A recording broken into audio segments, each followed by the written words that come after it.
Sugatan ng isang pulis matapos siyang hatawin ng martilyo at saksakin ng isang lalaki sa Santa Ana, Maynila. Sa gitna ng kanilang pambubuno, nabaril ng pulis ang lalaki, patay. Live mula sa Maynila, may unang balita si Jomer Apresto. Jomer!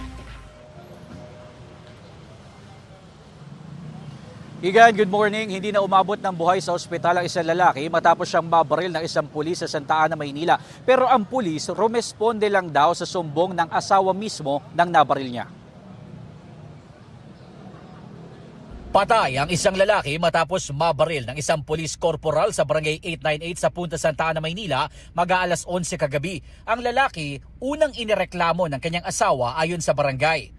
Parang nire-rape daw yung babae. Yun ang sigaw ng babae. Nang rumesponde ang pulis, nakaabang na ang lalaki. Hinataw umano ng lalaki ng martilyo sa ulo ang rumespondeng pulis at sinaksak pa sa tagiliran. At nang akmang mananaksak ulit ang lalaki, bumunot daw ng baril ang pulis at nagpaputok. Nakarinig lang po kami ng putok. 3 beses po. Tumakbo po kami rito sa pinangyarihan. Nakita po namin nakabulagta na yung lalaki. Naisugod pa sa ospital ang lalaki pero hindi na siya umabot ng buhay. Sugatan naman ng rumespondeng pulis. Base sa investigasyon ng Manila Police District bago ang insidente, dumulog sa barangay ang asawa ng lalaki. Gusto na raw kasing makipaghiwalay ng babae kaya sinaktan siya ng asawa. Humingi siya ng protection order sa barangay. Nagpapagaling sa ospital ang sugatang pulis.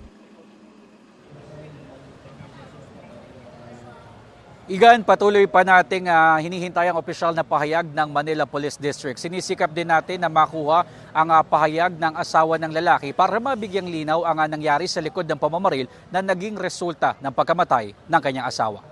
At yan ang unang balita. Ako po si Jomer Apresto para sa GMA Integrated News. Igan, mauna ka sa mga balita, mag-subscribe na sa GMA Integrated News sa YouTube para sa iba't ibang ulat sa ating bansa.